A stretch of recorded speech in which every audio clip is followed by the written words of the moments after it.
Assalamualaikum warahmatullahi wabarakatuh. Waalaikumsalam. Oke, sebelum memulai pelajaran kita pada hari ini ya teman-teman, alangkah baiknya kita membaca doa terlebih dahulu ya menurut kepercayaan dan keyakinan teman-teman masing-masing ya. Berdoa dimulai.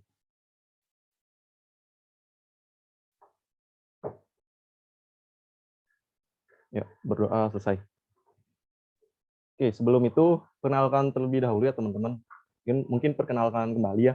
Saya Hizkiat WJ dari Universitas Negeri Jakarta dan dari Prodi Pendidikan Geografi angkatan 2018 ya. Di sini sepertinya ya saya akan mengajar terakhir kali gitu di kelas teman-teman ya. Karena sekarang sedang melaksanakan ya. Hari ini sedang melaksanakan ujian PKM gitu untuk di kelas 12 IPS 2 gitu.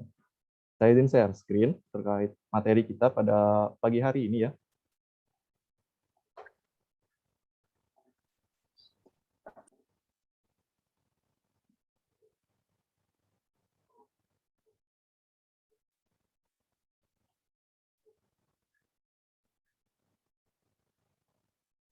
Oke, apakah sudah terlihat PPT saya, teman-teman? Kelihatan, Kak. Sudah terlihat, Kak. Oke, terlihat ya. Nah, kita bakal ngebahas interaksi nih. Untuk materi pokoknya kita akan membahas tentang interaksi keuangan desa dan kota, dan submaterinya akan kita membahas tentang dampak perkembangan kota terhadap masyarakat desa dan kota. Gitu. Oke, next. Nah, ini tujuan pembelajarannya nih, teman-teman. Sini kita sudah tahu ya tadi, kita di sini belajar tentang KD 3.2 yaitu mengenai struktur keuangan desa dan kota. Terus KD 4.2-nya itu membuat makalah tentang usaha pemetaan pembangunan di desa dan kota yang dilengkapi dengan peta, bagan, tabel, grafik, dan sebagainya. Dan materi pokoknya yang tadi sudah saya jelaskan, submaterinya sudah, dan tentunya nih, teman-teman, untuk tujuannya ya, untuk tujuan yang diharapkannya itu tujuan yang saya harapkan gitu dan teman-teman juga gitu. Itu diharapkan siswa ya atau teman-teman gitu untuk dapat memahami gitu dan menganalisis dampak perkembangan kota terhadap masyarakat desa dan kota. Gitu. Next. Oke. Nah, next ya. Nah, di sini ada perkembangan kota, teman-teman. Sini saya ada 4 ya, ada 4 perkembangan kota. Poin-poin besarnya ya, itu ada pertumbuhan penduduk, visi kota, muncul kawasan baru, dan wilayah kota semakin meluas di sekitarnya gitu. Nah, kita bisa lihat teman-teman ya, untuk gambar nih, kan sini saya naruh 3 gambar ya, saya taruh 3 gambar. Di sini ada gambar yang bawah, gambar tengah, dan gambar yang atas. Oke, saya tanya dulu nih ke teman-teman, apa sih perbedaan ya, perbedaan gambar tengah gitu, gambar tengah dengan gambar bawah? Oke, ada yang bisa menjelaskan nggak perbedaan menurut pandangan kalian gitu, yang gambar tengah sama gambar bawah? Kedua gambar itu ya. Gimana, ada yang mau berpendapat? Nah, itu kota, Kak, yang lebih maju, yang bawah tuh pedesaan yang masih tertinggal. Oke, Septian. Terima kasih jawabannya ya. Benar, jawaban dari Septian. Kalau ada lagi yang punya pendapat lain mungkin selain dari pendapat Septian? Oke, Julius. Gambar yang di tengah menunjukkan mobilitas kota yang lebih tinggi daripada di desa. Oke, benar ya. Oke, mobilitas di kota yang lebih tinggi. Oke, terima kasih Julius jawabannya. Nah, mungkin cukup 2 ya. Nah, benar yang dikatakan tadi Septian dan Julius, yang baik itu tadi dari segi kota yang sudah maju dan desa itu yang kurang maju, dan juga dari mobilitasnya juga ya, penduduk kota itu lebih besar lah ya mobilitasnya ya dibanding dengan penduduk desa. Nah, ini bisa kita lihat juga nih teman-teman dari ciri-ciri kedua itu ya, kedua gambar tersebut itu. Yang pertama tuh, dari yang poin pertama ya teman-teman, yang ada di sebelah nih, yang pertambahan penduduk yang sangat besar, terutama dari arus urbanisasi gitu. Nah, kita lihat di sini teman-teman, ketika kota itu semakin berkembang ya kota semakin berkembang nih dari hari ke hari atau bulan ke bulan, tahun ke tahun gitu. Nah, pasti ya teman-teman, itu pertambahan penduduk di kota tersebut pasti akan bertambah gitu. Terutama nih di garis bawah ya, terutama dari arus urbanisasi. Nah, ini nih garis bawah ini urbanisasi gitu. Nah, ada yang tahu nggak nih urbanisasi? Takutnya lupa lagi. Perpindahan dari Perpindahan desa dari ke desa kota, ke bukan, kota. Kak? Ya, benar ya. Pemindahan dari desa ke kota, urbanisasi. Oke, terima kasih yang jawab ya, dengan di Septian. Nah, jadi teman-teman ya, kenapa sih pertambahan penduduk yang sangat besar di sebuah kota itu disebabkan faktor utamanya itu harus urbanisasi gitu. Pasti kan pertanyaan kayak gitu ya. Nah, di sini saya akan menjelaskan ya, kenapa hal tersebut bisa terjadi gitu. Itu terjadi karena adanya faktor gitu teman-teman yang kalian ketahui ya, adanya faktor penarik dan faktor pendorong gitu yang menyebabkan masyarakat desa itu berpindah ke masyarakat ke kota gitu. Nah, contoh salah satunya aja dari faktor penarik lah ya, kita kasih nih. Nah, kalian lihat di gambar nih, faktor penarik ya. Ini di gambar tengah sama gambar bawah itu kelihatan banget kan. Itu adanya gedung-gedung tinggi, terus ini yang di bawah itu ya ampun, apa ya, kalau misalkan kalian bisa lihat gitu, itu, masih kalau misalkan di kota ya, itu kayak kurang aja gitu. Tapi ya dari segi positifnya ya mungkin ini lebih nyaman gitu, kalau misalkan kalian menikmati masa tua ya mungkin lebih enak di desa gitu, karena kan di desa itu lebih tentram gitu. Nah, tapi teman-teman, kenapa masyarakat desa itu berbondong-bondong lah ibaratnya gitu ke kota, itu salah satunya itu ada faktor penarik, yaitu faktor menariknya ya kita ambil contoh ya fasilitas di kota itu udah lengkap banget gitu. Kalau kalau kita mau ngapain aja, mau kemana aja itu udah mudah gitu mobilitasnya. Nah, sedangkan di desa itu kan kurang. Nah, itu salah satu faktor menarik. Dan faktor pendorong yang membuat masyarakat desa itu pergi ke kota, ya teman-teman pasti udah tahu kan, yaitu untuk ya kehidupan yang layak lah, kalau misalkan bisa bisa kita bilang ya, itu udah mencakup semuanya lah, ibaratnya begitu. Ketika masyarakat desa ingin ke kota, pasti mereka itu ingin ya pikirannya itu ingin hidup yang layak gitu, ingin mendapat pekerjaan dan bisa untuk ya kehidupan yang mereka inginkan gitu, yang layak, yang dibanding dibanding mereka itu bekerja di desa gitu, yang mungkin gajinya itu apa ya lebih sedikit lah daripada di kota gitu. Ya tidak usah jauh-jauh lah ya teman-teman, studi kasusnya ya guru honorer aja gitu teman-teman. Kalau misalkan kalian lihat di berita, kalian lihat di artikel-artikel ataupun dia di sosmed kalian gitu, perbedaan guru honorer di apa ya di pelosok-pelosok gitu dan di kota itu sudah ya signifikan banget lah. Kalian bisa memahaminya sendiri lah. Nah, yang kedua, fisik kota semakin berkembang. Nah, kita lihat lagi ke gambar gitu. Ini fisik kota semakin berkembang ya. Nah, ini yang gambar tengah, itu kita lihat tuh fisik kota itu gedung-gedung tingkat kan, terus fasilitasnya lengkap, terus sarana prasarana jalannya gitu, jalan rayanya gitu. Nah, jalan raya atau jalan setapaknya itu udah bagus banget. Nah, sedangkan yang di bawah, yang di desa itu ya begitu teman-teman bisa lihat ya, itu kayak jalanannya tuh masih belum diperbarui, masih tanah dan rumah-rumahnya itu masih bisa dibilang itu masih ya seadanya gitu. Nah, tadi yang muncul yang di gambar atas ya, teman-teman. Di gambar atas itu yang tadi ya maaf itu kelewat kayaknya.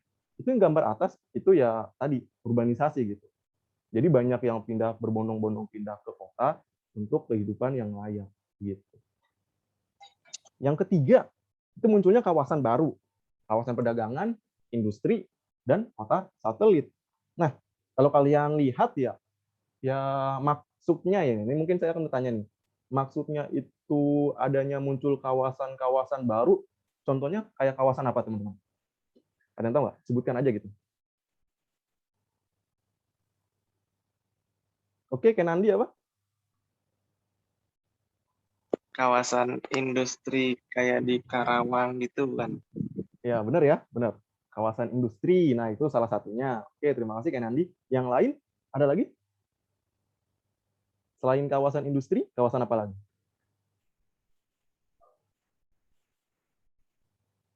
Kalau kalian lihat nih, yang di Pondok Indah tuh, nah itu kawasan apa tuh? Contohnya. Kawasan perdagangan. Oke, benar ya, kawasan perdagangan bisa.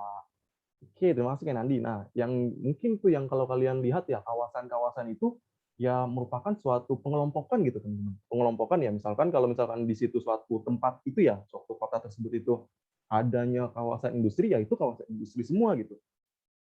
Kalau kalian lihat kawasan di Pondok Indah gitu, nah itu kalian bisa lihat itu kawasan pemukiman elit gitu. Kalau misalkan kalian lihat kawasan apa ya, permukiman yang di pinggir sungai.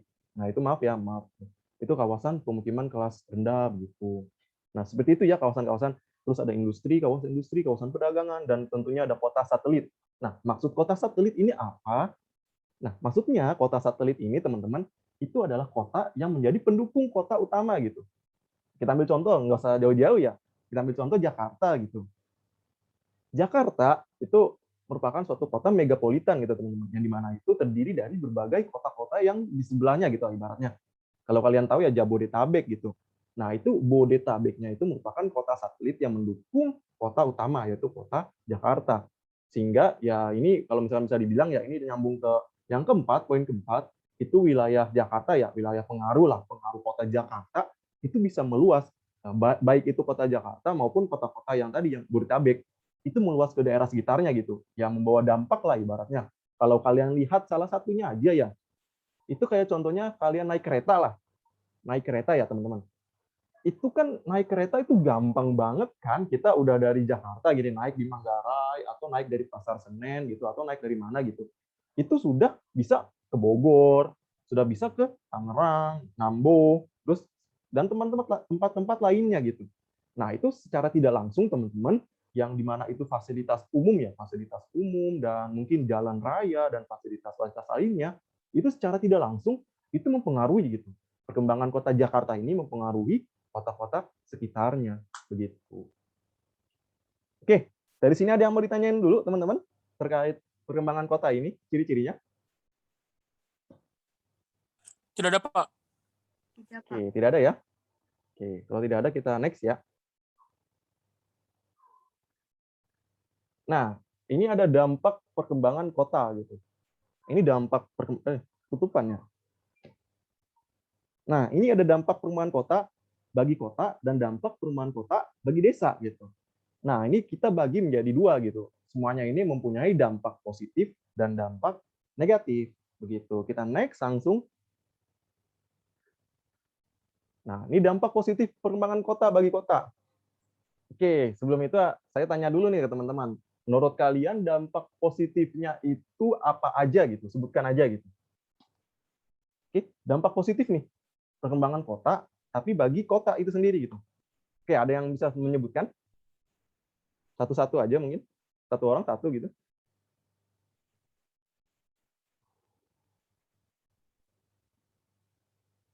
Fasilitas umumnya semakin beragam dan semakin baik. Oke, benar ya. Oke, terima kasih Septian. Yang lain? Ada lagi? Tingkat pendidikannya merata. Oke, tingkat pendidikannya merata. Oke, terima kasih Rinjani. Yang lain? Mungkin satu lagi? Tersedianya tenaga kerja dari desa. Oke, tersedianya tenaga kerja di desa. Oke, terima kasih Tika ya. Kita next. Nah, kita bahas satu-satu dulu nih. Fasilitas umum semakin beragam dan semakin baik gitu. Nah, ini bisa kalian lihat nih teman-teman. Kita ambil contoh saja ya, Transjakarta gitu ya, nggak usah jauh-jauh ya. Kita ambil contoh Transjakarta nih, yang dimana itu kalau misalkan kota ya, kalau misalkan kota itu semakin berkembang dari tahun ke tahun, ya mungkin dari tahun ke tahun ya. Nah, itu pasti fasilitas umum itu semakin baik dan semakin beragam gitu. Nah, di sini saya ambil contoh Transjakarta. Kenapa? Karena Transjakarta itu kan ya salah satu fasilitas umum ya yang ada di DKI Jakarta lah, tidak usah jauh-jauh gitu. Dan dia, teman-teman, ya ini diperbaharui mulu gitu. Baik itu dari sistem sistem aplikasinya yang kalau kalian lihat tuh ada apa ya? Ada traffic gitu. Ada aplikasi namanya traffic gitu. Nah, itu kan bisa untuk melihat bus Transjakarta gitu. Terus juga fasilitas umumnya baik itu dari haltenya ataupun dari yang lainnya, itu udah semakin baik dan semakin beragam. Dan mungkin yang baru-baru ini, teman-teman, kalau misalkan kalian tahu ya, itu Transjakarta itu sudah terintegrasi gitu. Terintegrasi sama MRT ataupun LRT. Nah, kalau misalkan di kampus saya, di kampus UNJ itu kampus B ya, yang dekat Pemuda Rawamangun, itu Transjakartanya sudah terintegrasi sama LRT gitu. Jadi kalau misalkan kalian turun di halte itu gitu, di halte Veldrum atau Pemuda Rawamangun saya lupa. Nah, itu kalian sudah langsung bisa naik LRT gitu. Jalan sedikit aja gitu, naik LRT gitu. Dari Transjakarta langsung bisa naik LRT. Nah, itu merupakan suatu gebrakan teman-teman, gebrakan yang dibuat ya, mungkin yang dibuat oleh pemerintah daerah lah untuk apa ya, untuk menunjang mobilitas masyarakat DKI Jakarta itu yang sangat tinggi gitu. Next. Nah, tingkat pendidikan merata. Oke, saya ingin tanya dulu nih ke teman-teman. Saya mungkin akan bertanya ini ya, tentang kebalikannya gitu. Kenapa sih teman-teman? Kenapa di Indonesia itu tingkat pendidikan itu tingkat pendidikan yang merata itu sangat kurang gitu? Kenapa? Ada yang bisa berpendapat teman-teman? Kenapa tingkat pendidikan di Indonesia itu tidak merata lah ibaratnya begitu? Kenapa? Karena banyak daerah-daerah yang sulit dijangkau. Oke, banyak daerah yang sulit dijangkau. Oke, terima kasih, Septian. Ada lagi mungkin jawabannya yang lain dari Septian?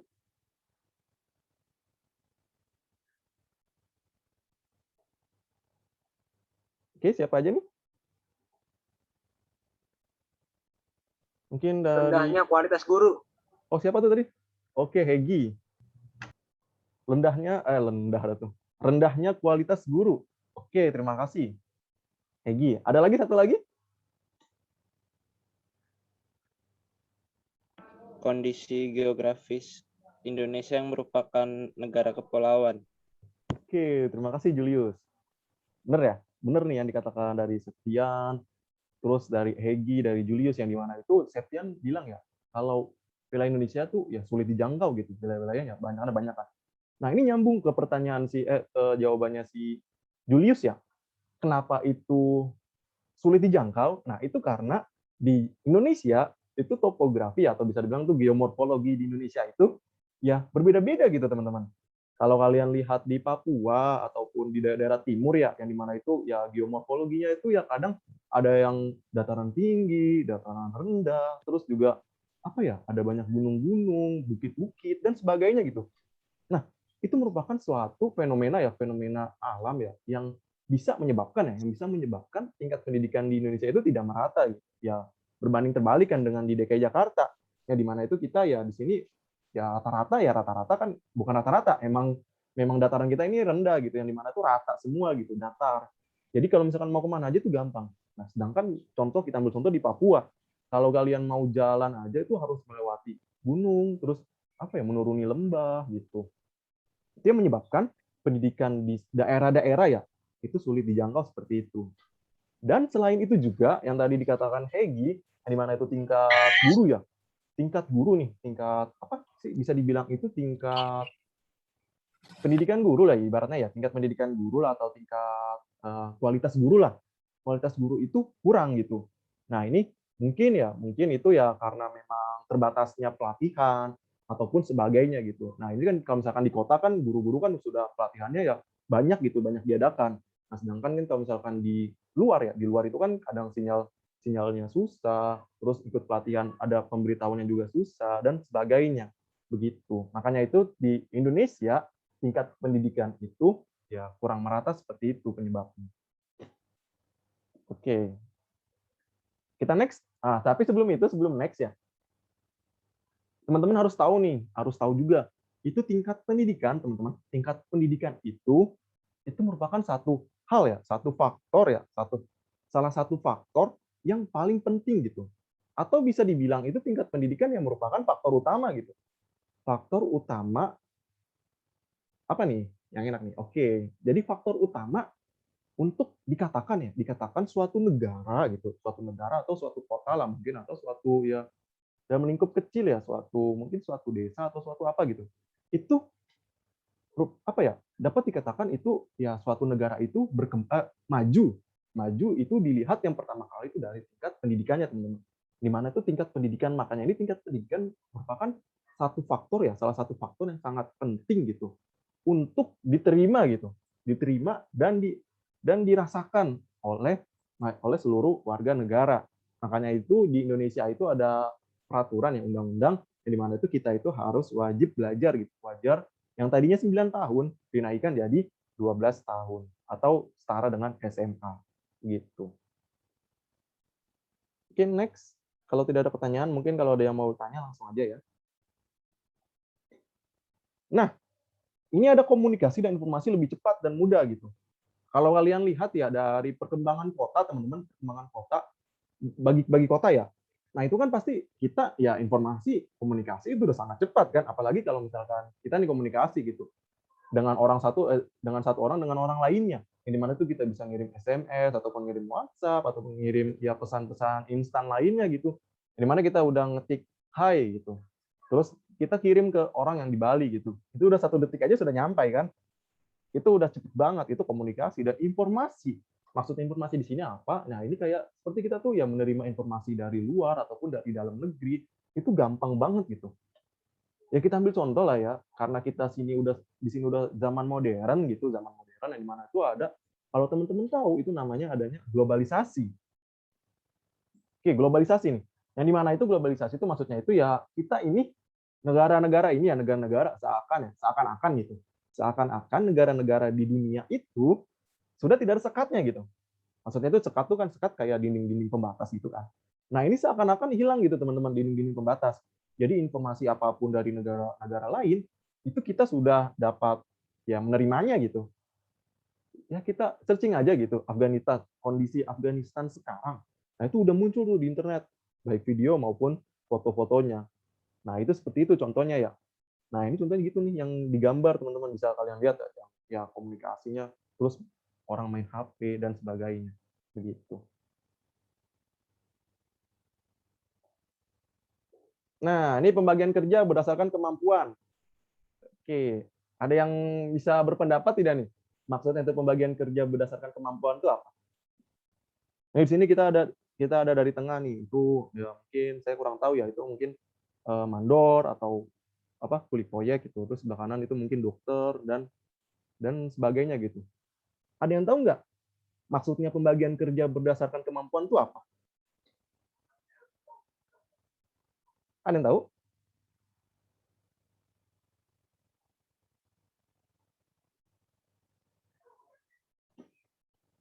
Ini Kak, pembagian kerja berdasarkan skill yang kita miliki gitu Kak.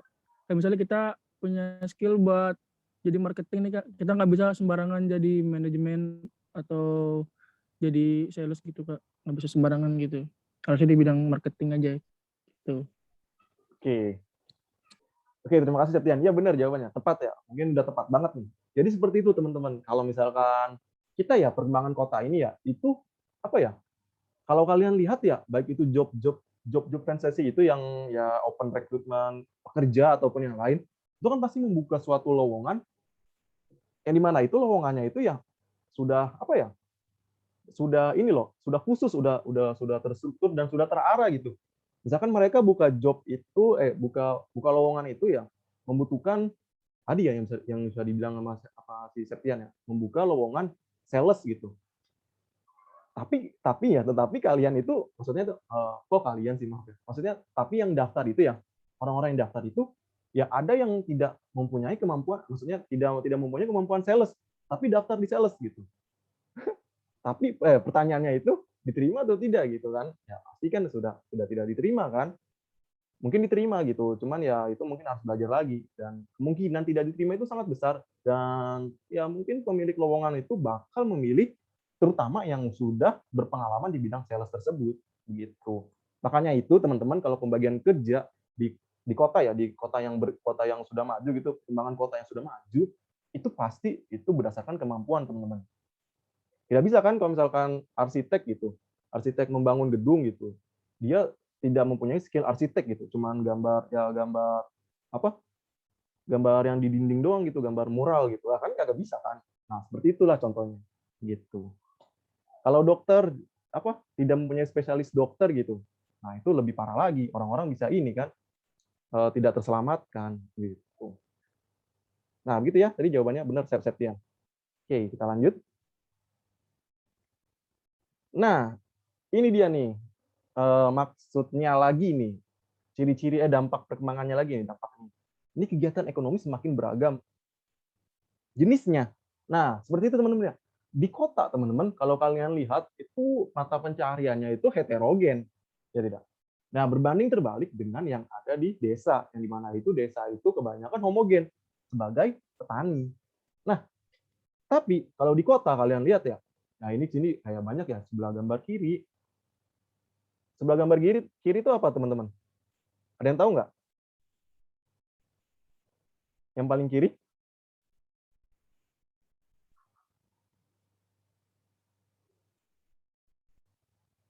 Ada yang tahu pekerjaan yang paling kiri menurut pandangan teman-teman apa?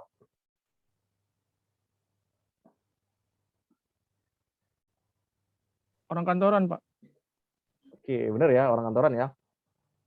Terus yang tengah itu ada ya barbershop gitu. Tukang cukur rambut. Nah, ini ya lumayan lah ya barbershop gitu. Motong rambut gitu, terus satu orang kena 35.000 ataupun kena 50.000 gitu. Terus yang terakhir itu ada pedagang. Nah, ini pedagang sini saya ambil contoh itu adalah pedagang sayuran begitu.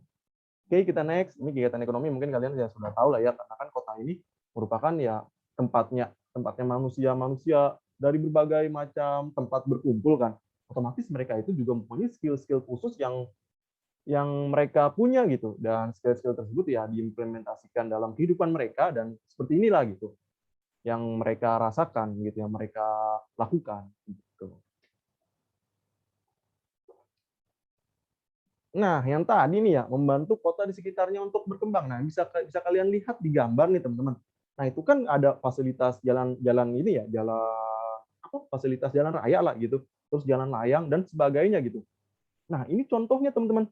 Contoh kota ya, contoh kota itu membantu kota di sekitarnya untuk ikut berkembang gitu. Jadi secara tidak langsung, ya kita ambil contoh ya, kota Jakarta itu kayak ini loh, kayak supaya mobilitasnya itu mudah kan, otomatis kita tuh ya Jakarta nih ya, kayak Pemda, mungkin Pemda ya, kita harus membuat jalan gitu, membuat jalan yang menghubungkan kota Bogor dengan kota Jakarta gitu. Nah, supaya apa nih? Supaya mobilitas kita tuh mudah gitu. Ayo kita buat jalan raya gitu, ataupun ayo kita buat suatu jalan tol gitu. Ayo kita buat stasiun pemberhentian di kedua tempat tersebut gitu. Nah, seperti itu teman-teman. Makanya itu ya kota ya, semakin berkembangnya kota pasti teman-teman itu bakal mempengaruhi kota-kota di sekitarnya. Begitu. Ini next lagi. Nah, ini dia nih. Hasilnya tenaga kerja dari desa. Nah, maksudnya ini apa teman-teman? Jadi kota semakin berkembang gitu. Kota semakin berkembang itu membawa dampak positif. Nah, dampak positifnya itu tersedianya tenaga kerja dari desa gitu. Nah, maksudnya apa? Ada yang bisa berpendapat tidak?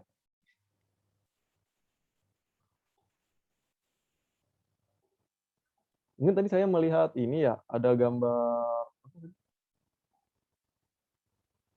Ini nih yang nama gunung boleh nih kalau mau jawab nih. Rinjani, Sasi Kirani. Yo, keren. Gimana Rinjani? Bisa menjawab? Maaf Kak, tolong ulang lagi pertanyaannya. Nah, ya. Jadi pertanyaannya begini Rinjani. Kenapa perkembangan kota itu salah satu dampak positifnya itu tersedianya tenaga kerja dari desa. Mungkin ini aja ya, mungkin menurut Rinjani aja nih, tersedianya tenaga kerja dari desa itu apa gitu, dan disangkut pautin sama gambar gitu.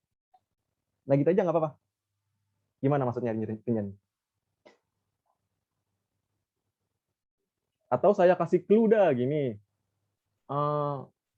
kota kan kalau misalkan berkembang pasti dia membangun industri, membangun gedung, membangun apa gitu. Iya nggak? Nah, pasti kalau membangun itu dia tuh tidak membutuhkan orang sedikit lah. Nah, seperti itu clue-nya. Oke, apa Rinjani? Gimana?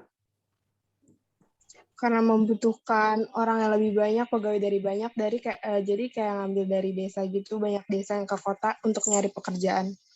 Nah, iya benar ya. Oke, tepatnya ya Rinjani. Wah, itu bisa Rinjani.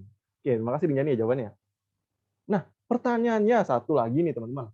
Pertanyaannya ya, ketika di kota gitu, kayak membuka suatu lowongan pekerjaan gitu, yang dimana itu untuk formasi pekerjaannya itu misalkan 10 formasi, yang dimana-mana masing-masing formasi ya itu membutuhkan tenaga kerja, ya buka lowongannya itu sekitar satu formasi itu 10 orang gitu.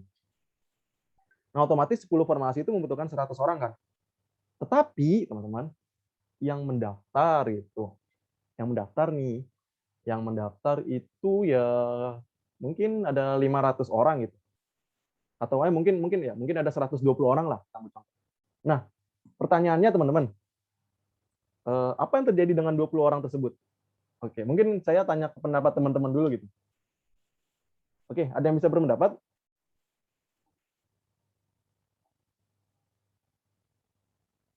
Bisa jadi pengangguran atau nyari kerja lain di tempat lain. Oke, terima kasih Septian. Benar jawabannya? Benar. Oke, mungkin ada yang jawabannya beda dari Septian? Tidak diterima oleh perusahaan dan tidak diterima oleh perusahaan, jadi pada cari kerja baru karena mereka 20 orang tersebut bisa jadi tidak sesuai dengan klasifikasi dari perusahaan tersebut. Oke, benar ya jawabannya ya. Terima kasih Virgi. Ini dipanggilnya Virgi atau Virgin?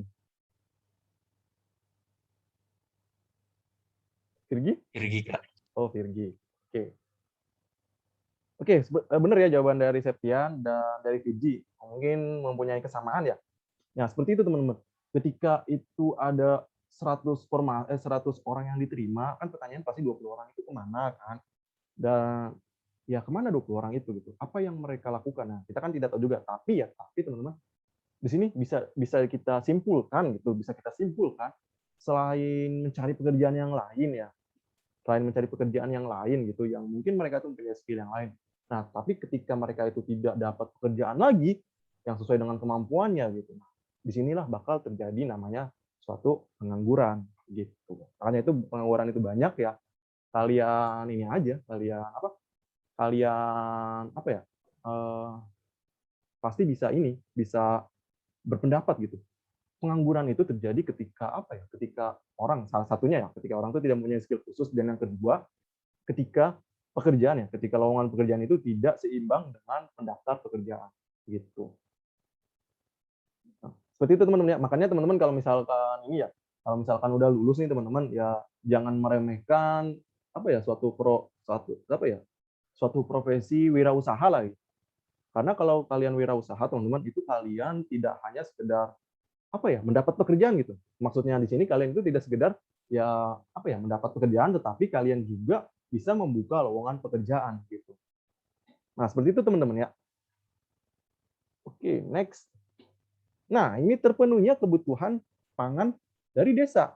Nah, kalau kalian lihat di gambar nih teman-teman. Nah, itu kan ini ya pasti kalian lihat ya.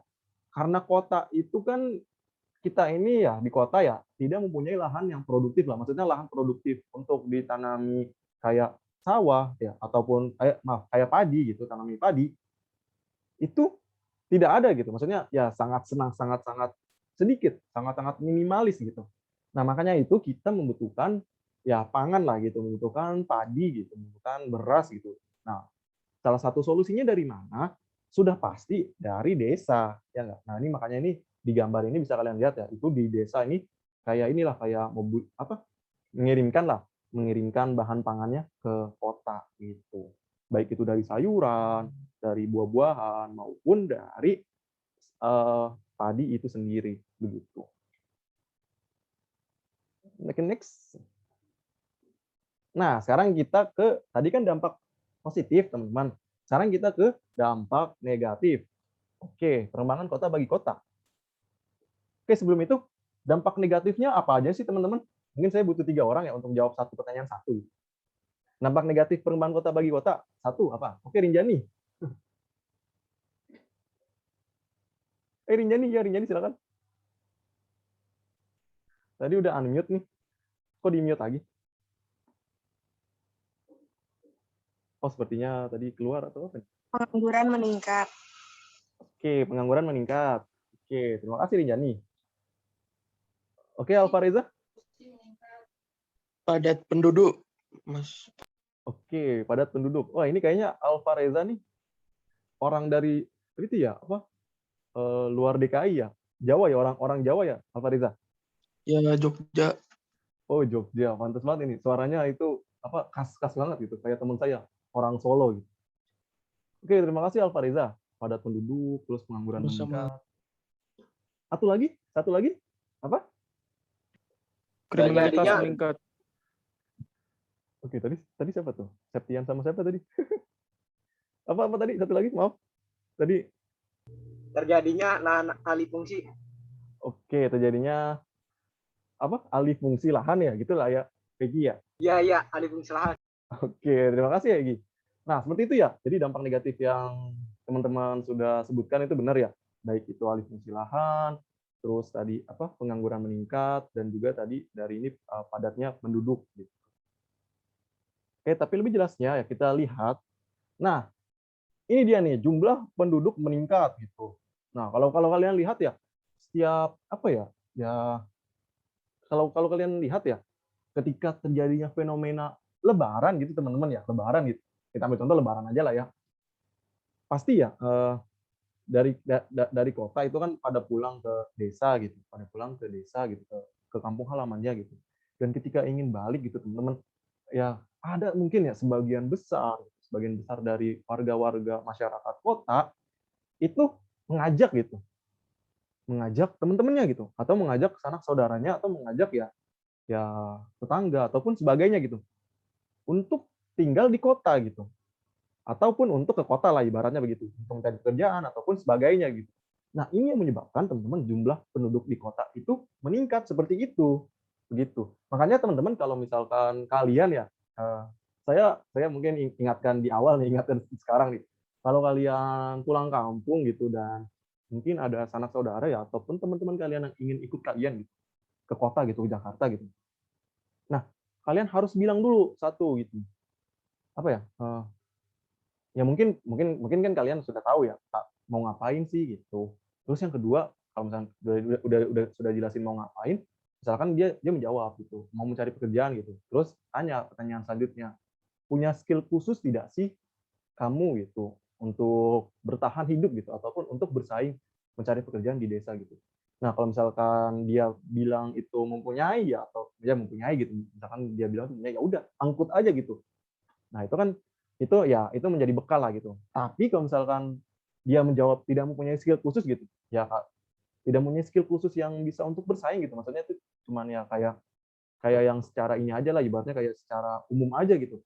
Dia bisa menulis ataupun bisa membaca ataupun bisa apa gitu. Nah, itu kan skill-skill apa ya umum ya yang sebagian orang itu punya gitu. Nah, itu baru teman-teman bilang gitu. Teman-teman sosialisasikan, teman-teman harus kasih tahu ke dia gitu ya, ke dia. Kalau misalkan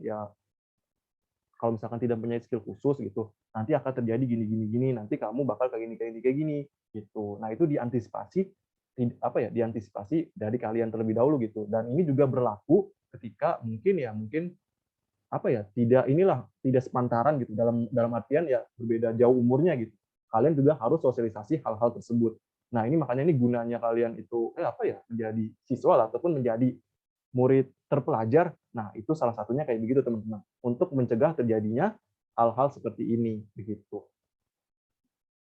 Gitu ya. Next. Nah, ini pengangguran meningkat. Nah, tadi sudah dijelaskan ya, kalau misalkan jumlah penduduknya meningkat banyak gitu dan mencari pekerjaan yang tidak seimbang dengan yang melamar gitu. Nah, ini pasti itu terjadinya kalau misalkan dia tidak mempunyai pekerjaan dan ya tidak punya skill khusus, pasti akan terjadinya pengangguran gitu. Nah, ketika terjadinya pengangguran meningkat, pasti itu bakal terjadinya suatu fenomena sosial gitu. Nah, di mana itu fenomenanya adalah ini tuh kriminalitas gitu. Pasti kalau pengangguran meningkat, pasti ada kriminalitas meningkat. Dan pertanyaannya adalah teman-teman, saya bertanya nih, faktor dominan apa sih yang menyebabkan kriminalitas di kota itu meningkat? Dari segi faktor apa teman-teman? Ada yang bisa menjawab nggak? Ekonomi. Nah, iya benar. Oke, banyak banget jawab. Ya, jadi dari segi faktor ekonomi teman-teman, itu sudah pasti banget itu kriminalitas meningkat dari faktor ekonomi. Kenapa? Karena kalau dari faktor ekonomi itu teman-teman ya itu faktor kebutuhan yang mendesak kan. Itu misalkan kalian itu ya ingin makan gitu, ataupun ya orang lah, jangan kalian, maaf ya. Orang gitu, si A ingin makan gitu, tapi tidak mempunyai duit gitu, dan dia mungkin belum makan dari pagi sampai malam gitu, di mana itu ya itu pasti lapar banget kan. Dan karena terdesak hal-hal tersebut gitu yang tidak punya duit ya, dia terpaksa salah satunya itu menyolong ataupun salah satunya itu menyambret ataupun ya sebagainya begitu.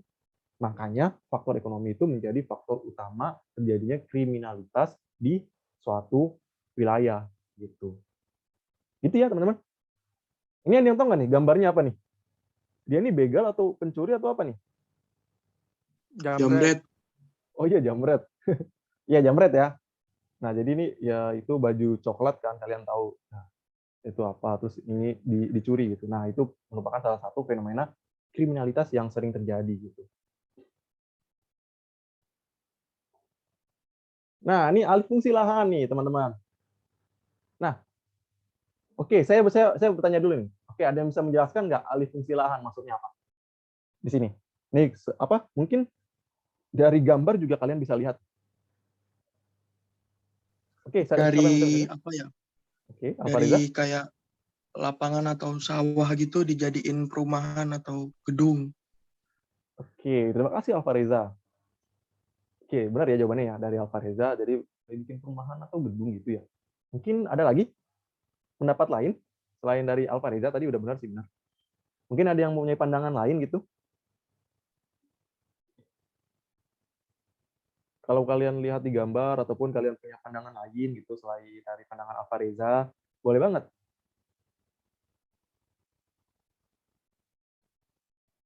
Oke, sepertinya kita mempunyai pandangan yang sama ya. Oke, sama semua kayaknya nih. Jadi di sini bisa kita lihat ya teman-teman, terjadinya suatu alih fungsi lahan gitu. Yang di mana itu ya begitu teman-teman. Ketika itu tumbuh ya,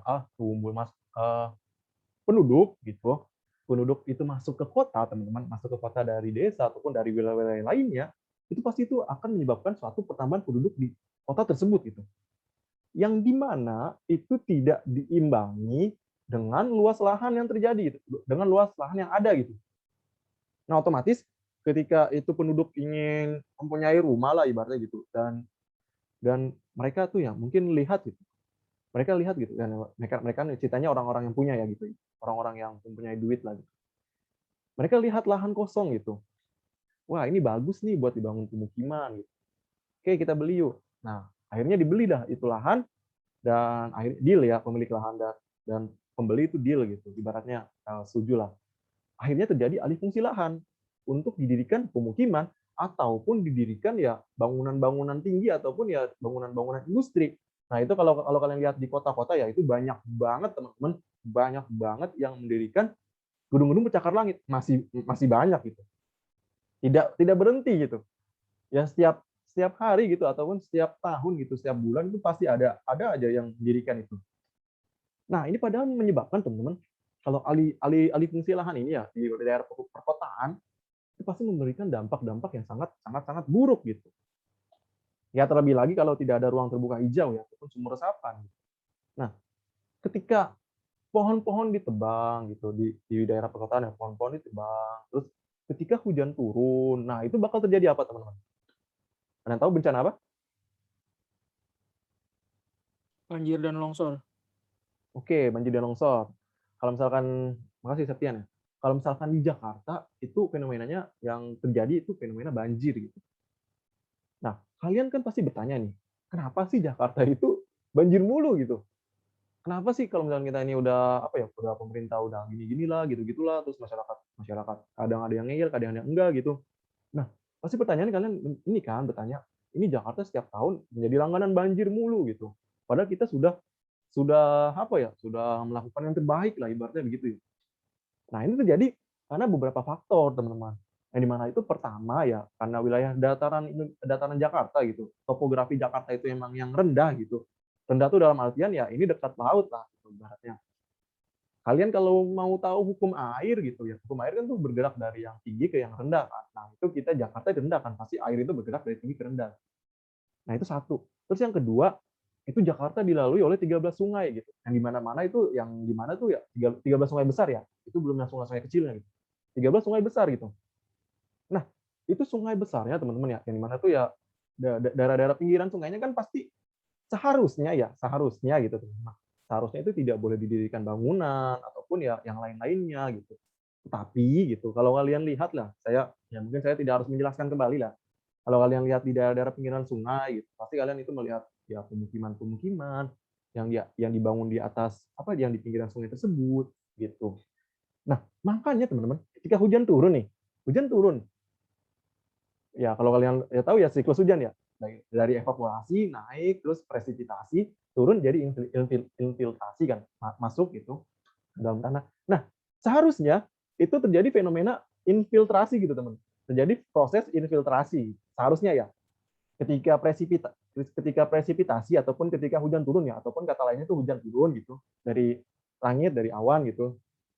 Nah, itu seharusnya gitu terjadi presipitasi, yaitu masuknya air kan ke dalam tanah kan. Tetapi gitu teman-teman, infiltrasi infiltrasi, yaitu masuknya air ke dalam tanah. Nah, tetapi teman-teman, ini infiltrasi itu seakan-akan dihilangin lah gitu ibaratnya. Misalkan kita bisa bilang ya, infiltrasi itu dihilangin gitu. Jadi langsung ketika hujan turun di Jakarta ya, itu langsung terjadi proses run off gitu. Aduh.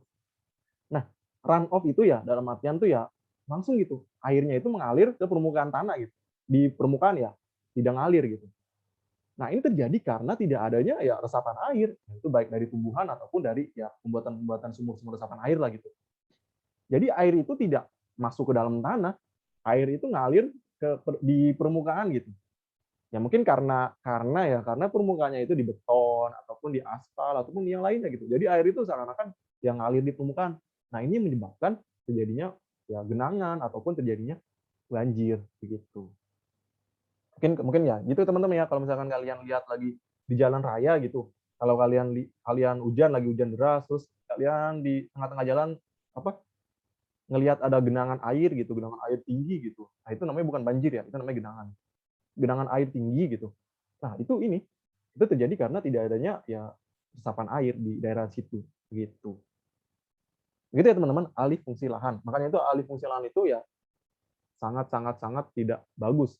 Ya, mungkin bagus kalau misalkan itu dioptimalkan dengan fungsi lingkungan. Begitu. Oke, next. Ini dia nih yang tadi yang sudah dijelaskan. Pemukiman kumuh meningkat karena banyaknya urbanisasi. Nah, makanya teman-teman, ketika tidak terjadi ini, ketika urbanisasi itu banyak, teman-teman. Ketika urbanisasi itu tinggi ya, yang dimana itu tidak diimbangi dengan ya mereka itu mempunyai rumah ataupun mempunyai duit ya, misalkan mereka itu ya hanya belum dapat pekerjaan lah ibaratnya. Terus mereka mendirikan pemukiman gitu, pemukiman di kumuh ya, pemukiman di daerah pinggir sungai ya, karena kan pemukiman di daerah pinggir sungai kan saya juga tidak tahu ya, dan juga tidak enak gitu bertanya langsung ke orang yang tinggal situ. Mungkin tidak mempunyai tidak kena sewa gitu ataupun tidak kena gitu. Jadi mereka mendirikan di daerah-daerah di pinggir sungai situ. Begitu teman-teman. Mungkin kalau ngekos ya mungkin bayar ataupun ngontrak yang pasti bayar gitu. Nah, makanya ini pemukiman itu menjadi meningkat ya karena mereka itu tidak mempunyai uang lah gitu untuk ngekos ataupun untuk ngontrak ataupun untuk mendirikan rumah yang layak gitu. Nah, oke, ada yang bisa menjelaskan ini mudarnya budaya dan munculnya sikap individualis. Oke, kita diskusi lagi yuk. Ada yang bisa menjelaskan gitu memudarnya budaya dan munculnya sikap individualis. Oke, silakan. Siapa aja? Dilihat dari gambar juga boleh.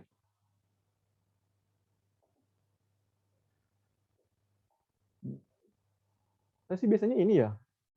Biasanya yang menjawab ini Angela ya. Angela gimana?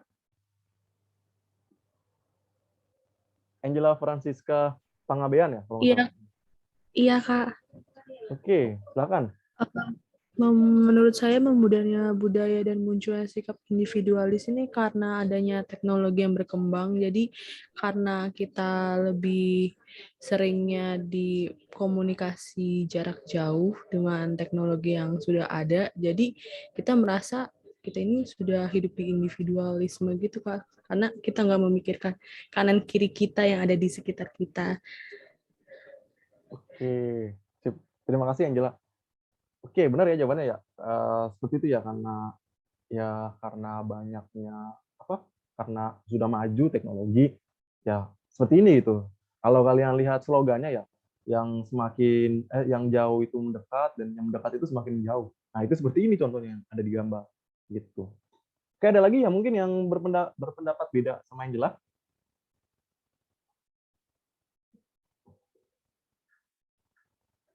Dari Rahmawati, gimana?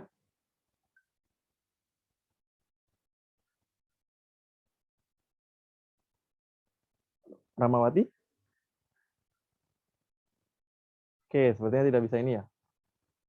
Tidak bisa on mic. Dari ini mungkin nggak apa-apa, kita diskusi aja gitu.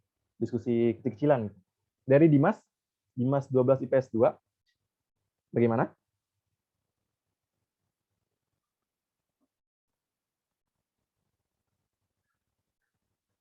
Aduh, kemana semua ini? Oke lah, nggak apa-apa ya. Jadi gini ya, mungkin saya jelasin aja langsung ya. Pemudarannya budaya gitu. Ya, munculnya sikap individualis. Nah, seperti ini ya teman-teman. Kalau misalkan tadi benar itu yang dikatakan Angela gitu. Dan sini tadi yang Angela itu lebih condong ke sikap individualis ya. Nah, di sini ada lagi memudarnya budaya gitu. Yang dimana itu budaya kita ya, mungkin ya budaya kita itu budaya gotong royong kan. Nah, ketika itu munculnya sikap individualis, pasti ya sudah pasti gitu. Budaya gotong royong itu semakin memudar gitu dari waktu ke waktu. Dan memudarnya budaya juga ya kalau kalian lihat ya, kalau kalian tahu mungkin ya, karena kita generasi muda nih teman-teman. Ya mungkin ya saya tanya aja gitu ke teman-teman gitu kan. Apa ya? Kalian itu pasti lebih ya mungkin yang perempuan itu pasti lebih tahu budaya K-pop gitu, budaya K-pop dibanding budaya kita sendiri ya mungkin ini pandangan saya aja. Mungkin kalau misalkan kalian tahu tentang apa budaya kalian ya, budaya apa? Budaya daerah kalian gitu. Nah, itu lebih bagus lagi karena kita tuh generasi muda harus tahu gitu budaya dari daerah kita masing-masing gitu. Nah, itu memudarnya budaya itu karena itu teman-teman. Salah satunya karena terjadinya globalisasi yang dimana itu ya udah kita akhirnya tahu budaya-budaya luar, tapi budaya kita sendiri itu tidak tahu gitu. Nah, ini salah satu dampak negatifnya gitu. Nah, ini yang terakhir dari dampak negatifnya gitu. Untuk kota ya, terjadinya degradasi kualitas lingkungan fisik dan lingkungan sosial gitu. Nah, oke, ada yang bisa menjelaskan nggak nih gambar sebelah kanan? Nih, sebelah kanan saya nih. Karena itu ada limbah-limbah pabrik gitu, Kak. Dan buang sampah sembarangan gitu. Jadi tercemar air sungai. Sungai apa kali itu? Oke, sama kali sama aja ya. Oke, terima kasih ya Alfa Reza. Ya, benar jawabannya. Jadi sebelah kanan ini ya. Sebelah kanan ini dia itu ya namanya degradasi kualitas lingkungan ya. Ini saya ambil contoh satu aja gitu, salah satunya. Degradasi itu apa? Itu penurunan, teman-teman. Penurunan kualitas lingkungan. Ini penurunannya itu terjadi karena apa gitu. Ini karena adanya limbah pabrik gitu. Ini kalau kalian lihat depan tuh ya, depan kanan kirinya tuh ya. Itu ada suatu pabrik. Nah, itu membuang limbahnya itu sembarangan gitu. Ke sungai. Jadi dia ini mencemari lingkungan, teman-teman. Dan ya itu pasti bakal merusak ekosistem ataupun habitat-habitat yang ada di sungai tersebut gitu. Oke, terima kasih Alfa Reza jawabannya. Nah, yang sebelah kiri saya. Nih, oke. Sebelah kiri saya ada yang bisa menjelaskan maksudnya apa?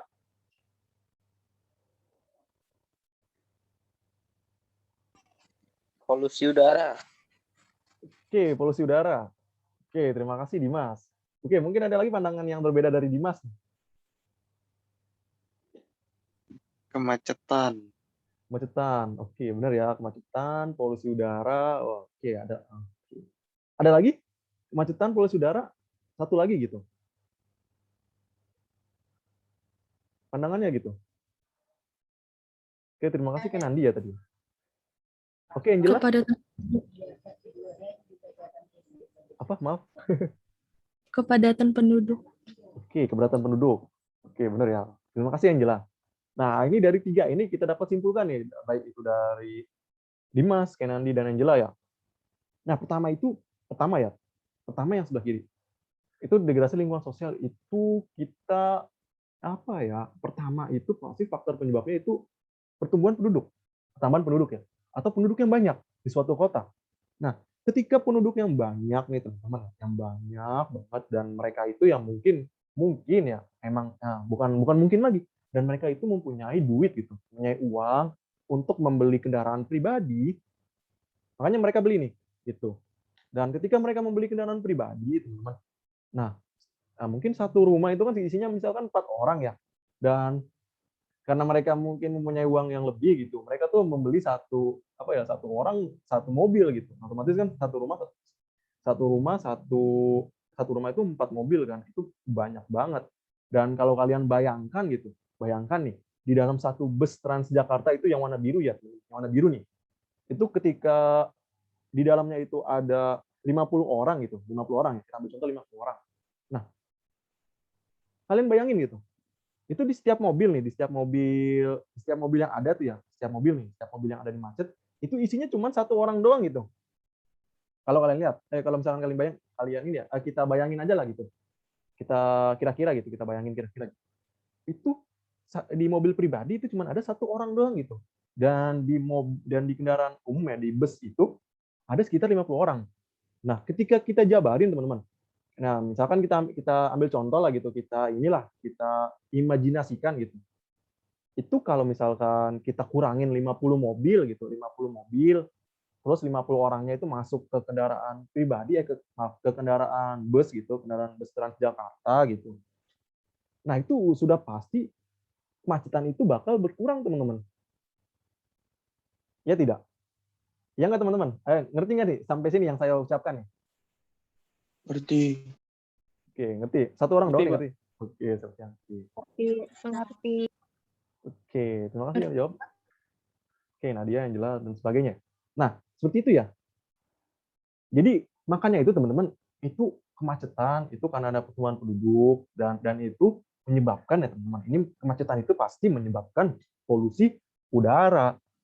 Sudah pasti kan. Nah, ini juga karbon dioksida kan, karbon monoksida juga gitu. Nah, ketika polusi udara terjadi nih, ya kemacetan ya, terus polusi udara. Nah, ini kan polusi udara ya. Nah, ini salah satu penyebab kemacetan itu apa sih? Pasti kan itu bertanya-tanya ya.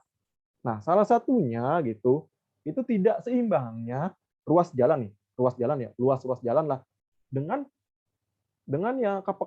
kapasitas kapasitas kendaraan gitu. Makanya ketika ruas jalannya itu misalkan cuman kita ambil contoh 5 meter gitu atau 10 meter ya. Itu cukup menampung ya itu ya segitulah ya 5 meter gitu. Tapi kendaraannya itu ya yang lewat itu sekitar inilah ya, mungkin sekitar mungkin ya 1.000 kendaraan per 30 detik ataupun 1.000 kendaraan per menit gitu. Nah, itu kan sudah ini pasti sudah tidak seimbang lah gitu, makanya itu terjadi kemacetan. Dan juga yang kedua teman-teman, itu penyebabnya adalah peraturan gitu. Nah, ini ya pemerintah ya, di mana itu ya kalau misalkan kalian lihat ya, untuk pembelian kendaraan bermotor baik itu mobil dan motor ya, itu murah gitu ibaratnya lah, bisa dibilang itu kalau misalkan kalian punya duit gitu ya, itu bisa dibilang murah gitu. Kalau kalian beli motor aja mungkin itu bisa nyicil kan. Nah, itu bisa nyicil, belum lunas, tapi motor sudah bisa dipakai gitu. Nah, itu kan ya salah satu dampak terjadinya kemacetan juga kan. Gitu. Nah, mungkin seperti itu. Dan yang paling parah yang tadi degradasi lingkungannya ya, selain tadi ini ya, selain tadi pencemaran pencemaran yang tadi di limbah sungai itu. Nah, ini kan tadi ada polusi kan.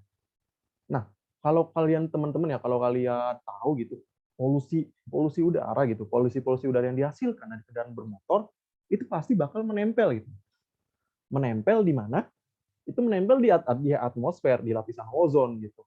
Yang di mana itu ya itu susah hilangnya gitu, teman-teman. Susah hilang gitu. Jadi di lapisan atmosfer itu ya nempel karbon monoksida, karbon dioksida, yang di mana itu ya setiap tahun mungkin setiap semakin bertambahnya hari itu lapisan ozon itu semakin menipis karena terjadinya ya itu tadi adanya partikel-partikel tersebut. Nah, ini juga teman-teman yang menyebabkan terjadinya suatu fenomena yang kalau kalian alami gitu, kita semakin hari itu semakin panas lah gitu ibaratnya kan. panas nih kita nih panas. Apa ya? Siang itu panas banget. Pagi aja panas kan, apalagi siang gitu. Nah, ini terjadi fenomena namanya itu apa? Global warming atau efek rumah kaca gitu. Nah, gitu teman-teman ya. Jadi apa ya? Sinar matahari yang seharusnya itu apa ya? Menyinari bumi gitu. Menyinari bumi. Terus harusnya dipantulkan lagi ya keluar gitu lah, ibaratnya keluar angkasa gitu. Tetapi kan adanya apa ya partikel-partikel tadi tuh karbon monoksida, karbon dioksida dan metana dan sebagainya itu sinar matahari dipantulin lagi gitu teman-teman. Dipantulin ke dalam bumi lagi gitu. Seharusnya itu keluar jadi dipantulin. Nah, ini yang menyebabkan itu bumi itu menjadi lebih panas itu karena itu begitu. Kalau kalian tahu ya penyebab efek rumah kaca seperti itu. Oke, next. Nah, oke. Sekarang dampak positif perkembangan kota bagi desa. Oke, saya tanya lagi 3 orang lagi nih. Ada yang bisa sebutkan dampak positif perkembangan kota bagi desa apa aja? Satu orang satu. Bertambahnya lapangan pekerjaan. Oke, bertambahnya lapangan pekerjaan. Terima kasih, Dimas, Anggara. Yang lain? Tingkat kepadatan penduduk berkurang. Oke, kepadatan penduduk berkurang. Terima kasih, Rinjani. Rinjani ini orang NTT atau gimana? Enggak, ke orang Jakarta.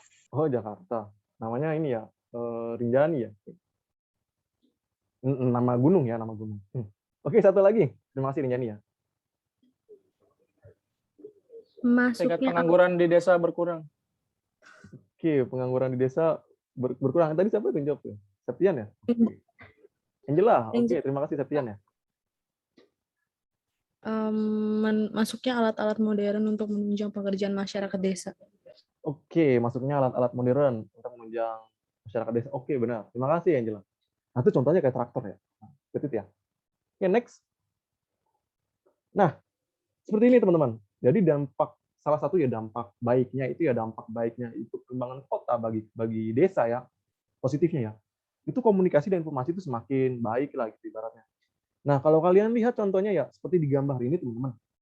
Ini satu fenomena ya. Kalau kalian lihat ya, ini di kampung saya juga banyak yang ada parabola gitu. Kayak sinyal kayak antena gitu ya, antena lah ibaratnya gitu lah. Nah, ini kan apa ya? Jadi tuh informasi yang masuk gitu, yang masuk ke desa, komunikasi yang masuk ke desa itu udah semakin berkembang. Salah satunya ini teman-teman, TV ya, lewat TV lah ibaratnya begitu.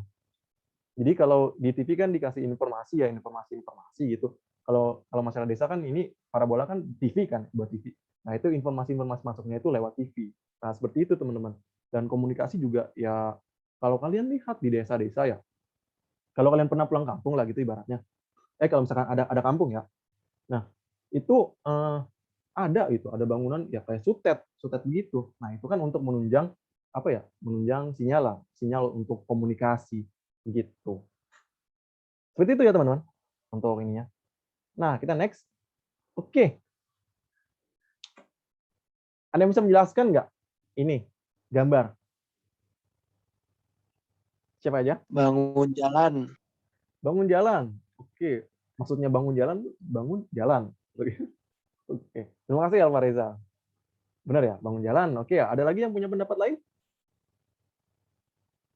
Mungkin dari segi fisik atau segi sosial atau yang lainnya gitu. Pembangunan fasilitas kesehatan. Oke, pembangunan fasilitas kesehatan. Wih, gila. Ini apa? Maaf. Apa sih namanya itu?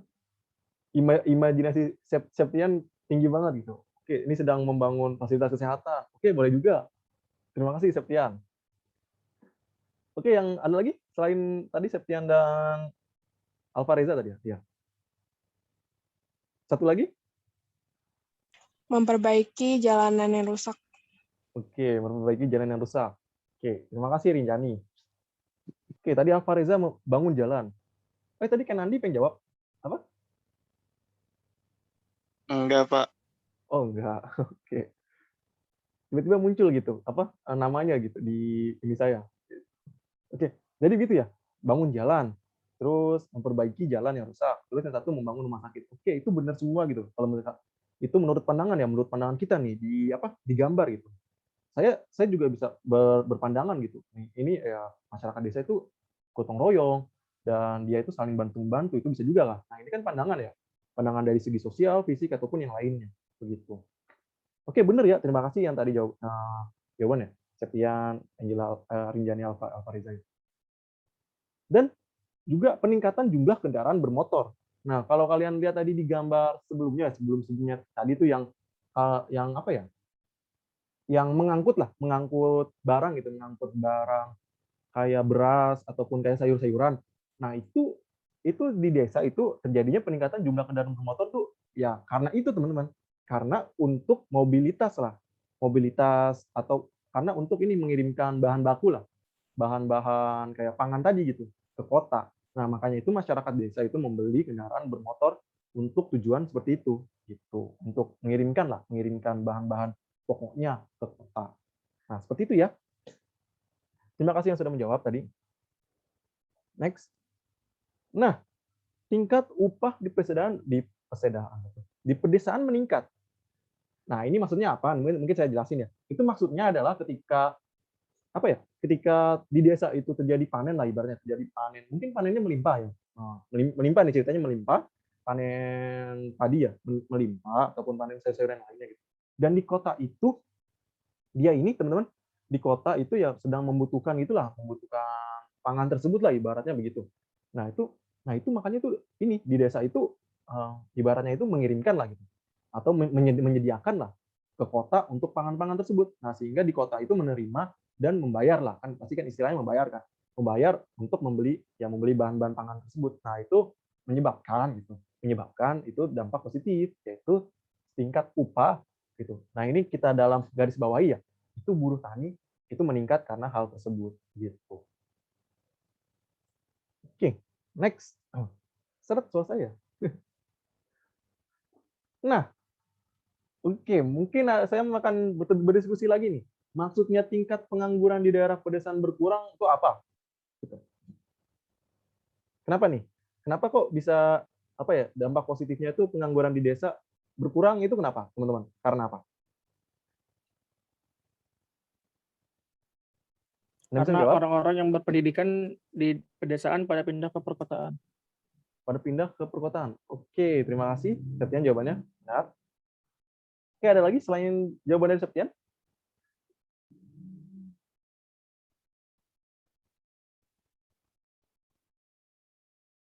Apakah ada punya pandangan lain? Oke, sepertinya tidak ada ya. Nah, benar ya yang dikatakan ini Septian. Jadi gini loh, ibaratnya gini teman-teman. Maksudnya tingkat pengangguran di daerah pedesaan itu berkurang ya, ginilah kita ambil contoh lah ya. Ketika penduduk di desa gitu. Ketika penduduk di desa itu ya mungkin ya ketika penduduk di desa itu ibaratnya itu pindah lah gitu. Pindah ke kota, otomatis kan jumlah penduduk berkurang kan di desa gitu. Oh, mungkin ada di sini. Di next ya. Nah, mungkin nanti akan ke sini nih. Nah, kita langsung maju ke sini ya. Nah, itu kepadatan penduduk berkurang kan, otomatis itu kepadatan penduduk berkurang teman-teman. Karena tadi penduduk di desa itu pada pindah, otomatis teman-teman ketika di desa itu mungkin mempunyai suatu lowongan lah gitu ibaratnya ya, lowongan pekerjaan di mana itu ya saingannya itu dikit teman-teman.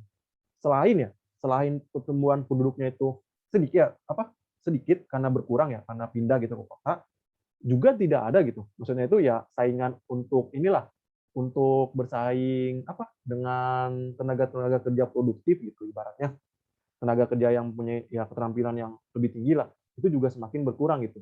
Nah, otomatis gitu teman-teman, kita balik lagi ke sini, otomatis pengangguran di daerah pedesaan itu berkurang. Nah, itu seperti itu. Itu ya teman-teman salah satu contohnya gitu. Dan contoh-contoh lainnya sebenarnya banyak gitu. Oke, next lagi. Nah, sekarang dampak negatifnya nih kita bahas, teman-teman. Dampak negatif perkembangan kota bagi desa. Nah, saya tanya lagi. Oke, 3 orang lagi nih. Oke, siapa aja? Sebutkan satu-satu. Jumlah petani menurun. Jumlah petani menurun. Oke, terima kasih Rinjani. Ada lagi? Desa menjadi kekurangan tenaga kerja yang produktif dan terampil. Oke, desa menjadi tenaga kurang tersedianya lah ya tenaga kerja produktif dan terampil. Oke, terima kasih Septian. Satu lagi, terakhir. Lahan pertanian semakin berkurang karena fungsi lahannya beralih. Oke, terima kasih Julius. Lahan pertanian berkurang ya karena terjadinya alih fungsi lahan. Lahan fungsinya beralih. Wah, dibalik-balik nih, nggak apa-apa ya? Sama. Oke, terima kasih ya yang udah menjawab ya. Baik itu Rinjani, Julius, dan Septian. Nah, kita next. Nah, ini ya, produk produktif banyak yang melakukan urbanisasi. Nah, bisa kita lihat ya teman-teman. Ini penduduk desa gitu, penduduk di desa ini pindah gitu.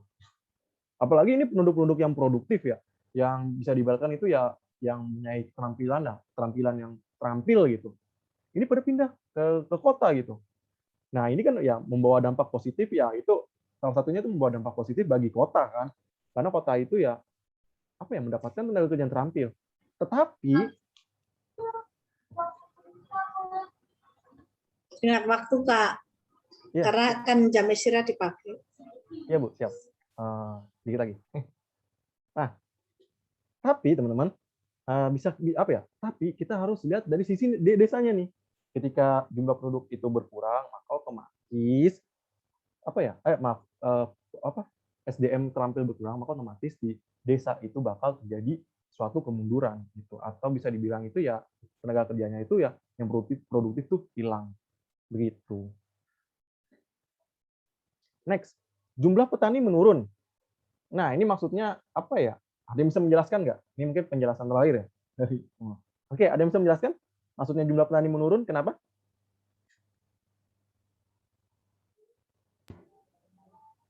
Oke, Julius. Karena lahan pertaniannya, ya Kak.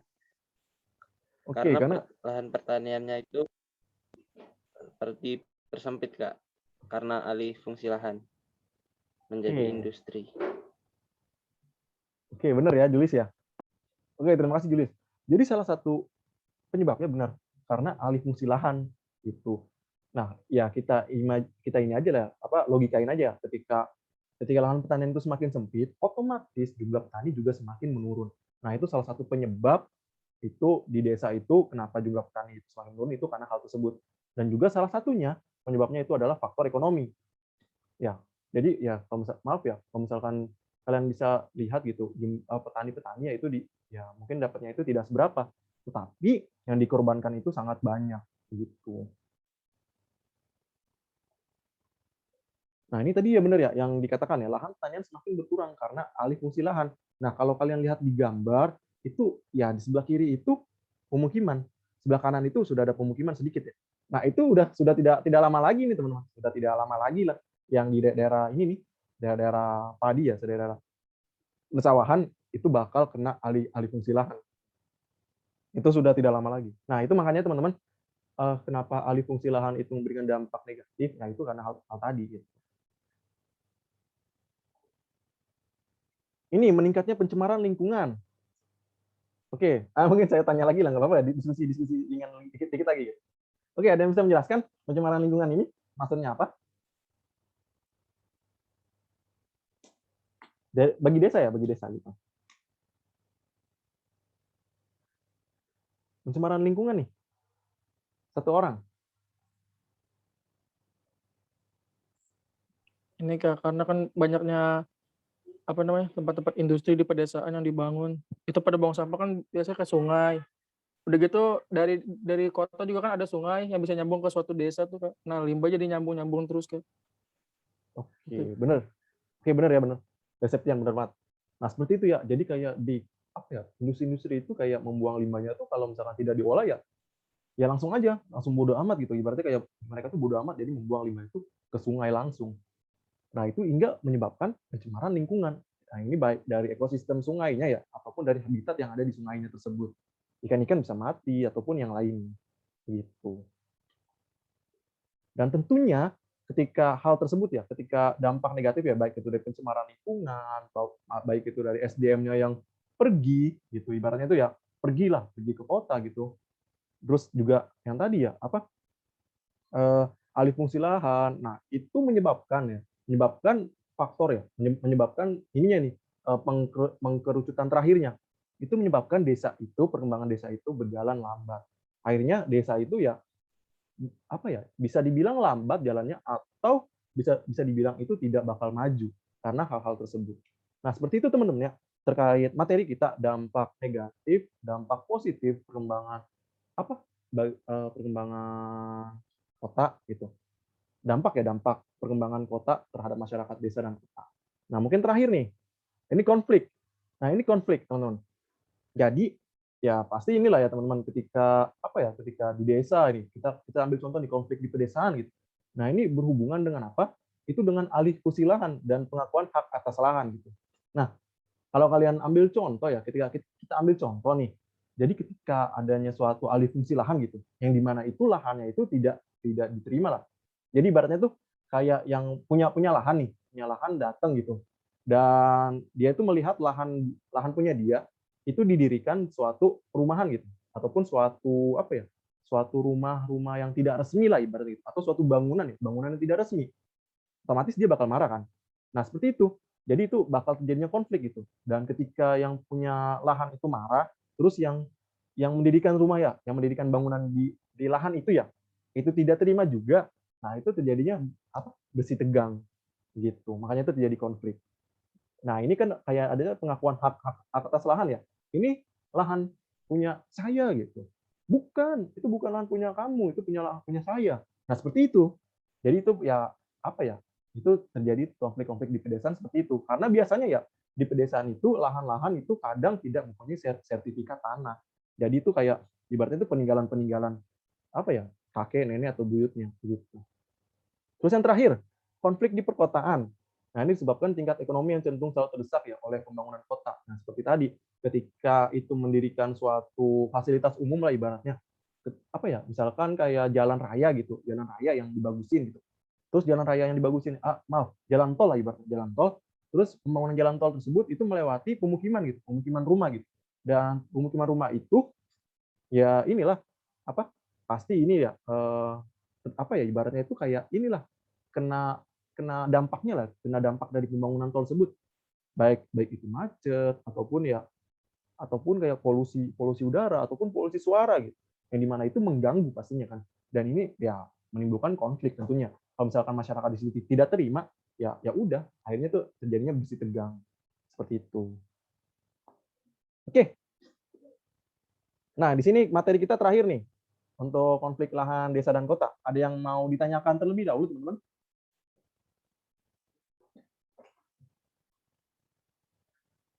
Ada yang masih belum jelas untuk materi tadi dari awal sampai akhir? Sudah jelas, Pak. Sudah jelas? Oke, nah sebelum itu ya, sebelum ini, saya bakal ngasih soal post test dulu nih. Soalnya 10 menit doang. Mungkin langsung dikerjakan ya sampai mungkin 11.30 ya. Cukup lah ya, 20 menit satu soal ya, 2 menit sudah bisa ya. 11.30 gitu. Ini saya bakal memberikan ya soal post test itu bentuknya Google Form ya. Ini kalian langsung isi aja gitu, langsung isi di ini ya. Saya kirimnya ke ini aja ya. Google Meet ya. Dan grup juga bisa.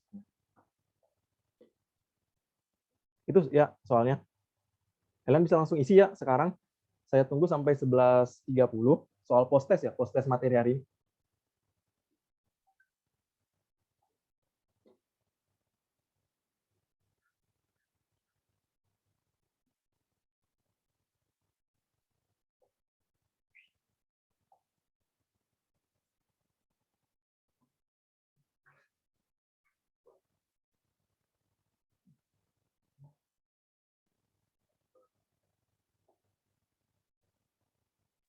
Pak, ini boleh keluar, Pak. Oh, jangan ya, jangan keluar. Nah, di sini aja ya isinya ya. Nggak apa-apa. Oke, Pak. Oke, Rifki.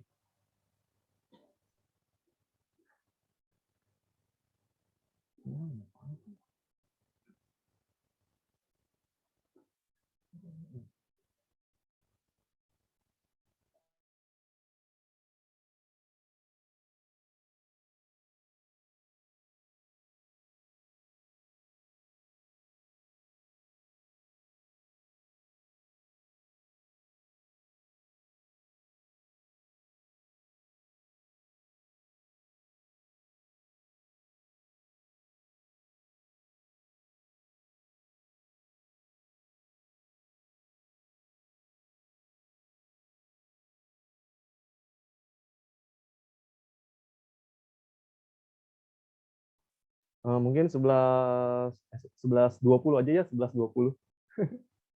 Mungkin sambil jalan itu, 11.20.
Ayo, udah 7 nih. Lumayan poinnya nih.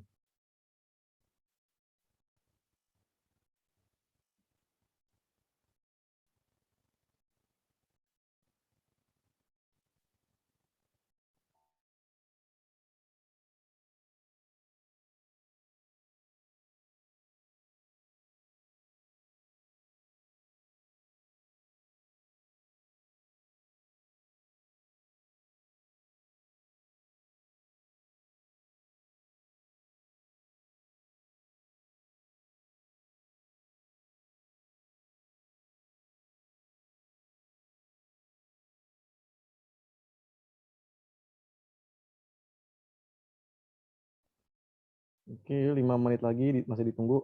Eh, nggak usah buru-buru isinya ya. Nggak apa-apa, nanti sambil jalan aja gitu. Sampai 11.20.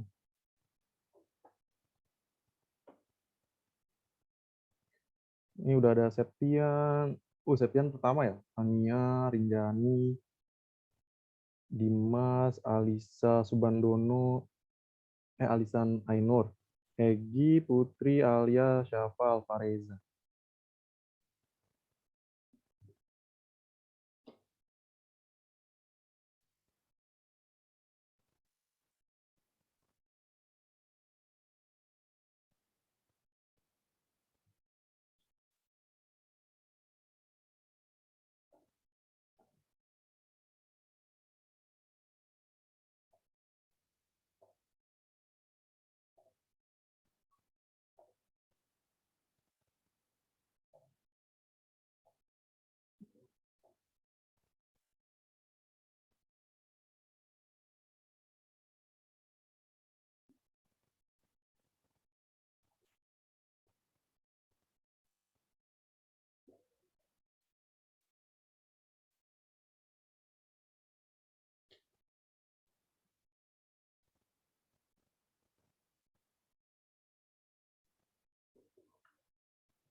Oke, ada yang 16 orang yang isi.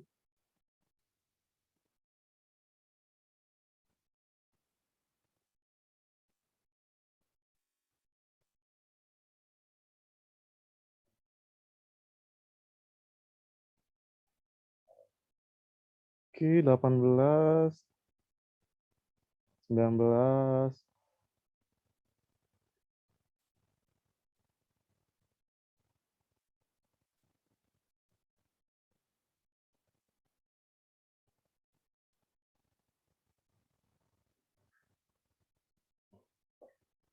rata-rata ber-100 ya.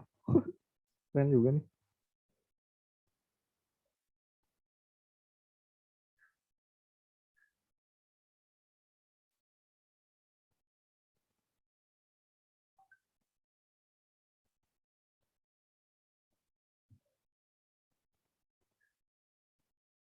Dua satu.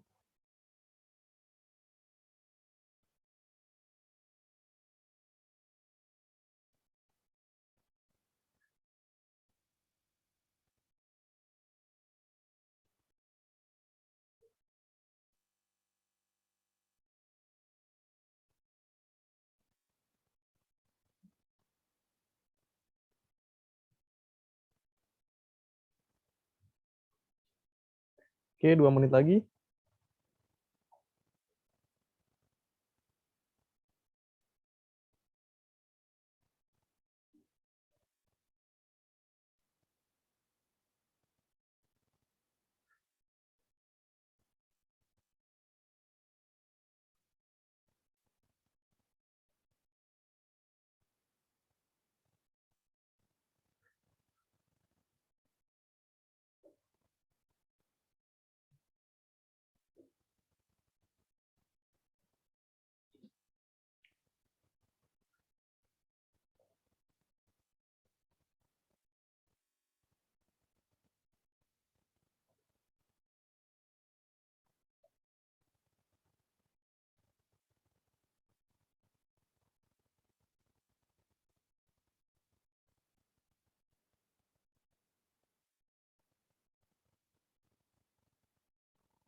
Oke, udah ada 25 nih. Mantap bener dah.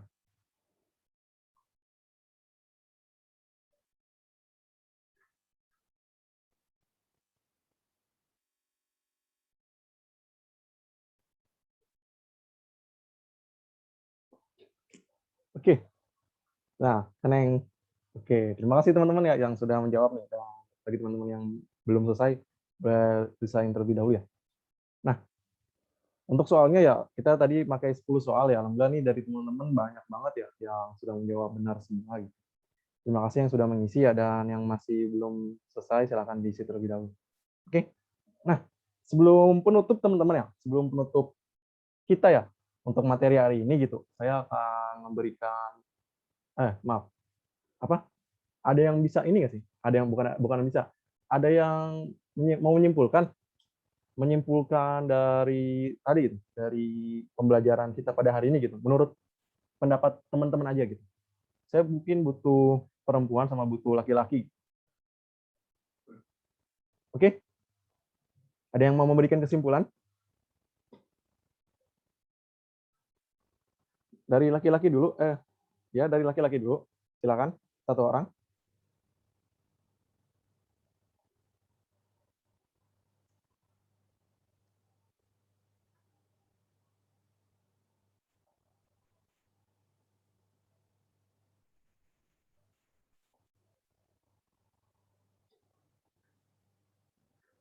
Oke, Septian katanya mau. Silakan Septian.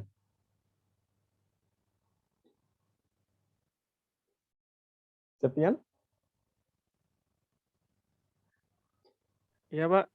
Oke, silakan untuk memberikan kesimpulan. Menurut pandangan Septian aja nggak apa-apa. Menurut saya dari materi tadi kesimpulannya perkembangan suatu kota itu bisa menghasilkan suatu dampak baik negatif maupun positif bagi kota dan juga bagi desa atau bisa disebut kota satelit. Dan dari dampak positif dan negatif tersebut itu bisa terjadi suatu konflik, di mana konflik itu lebih sering terjadi di perkotaan karena cenderung lebih di kota tuh lebih kesenjangan ekonominya tuh lebih tinggi karena di kota kan lebih maju dibanding di desa, jadi sering terjadi konflik antar warga karena kesenjangan ekonomi dan sering terjadi kriminalitas karena faktor ekonomi dibanding di desa yang sering terjadi konflik karena pengakuan hak atas lahan. Sekian, Pak. Oke, mantap banget nih kesimpulannya. Oke, terima kasih Septian ya. Oke, sudah cukup jelas dari Septian ya. Oke, kita lanjut yang ke perempuan. Jangan mau kalah nih sama kesimpulan dari Septian. Oke, yang perempuan satu orang siapa?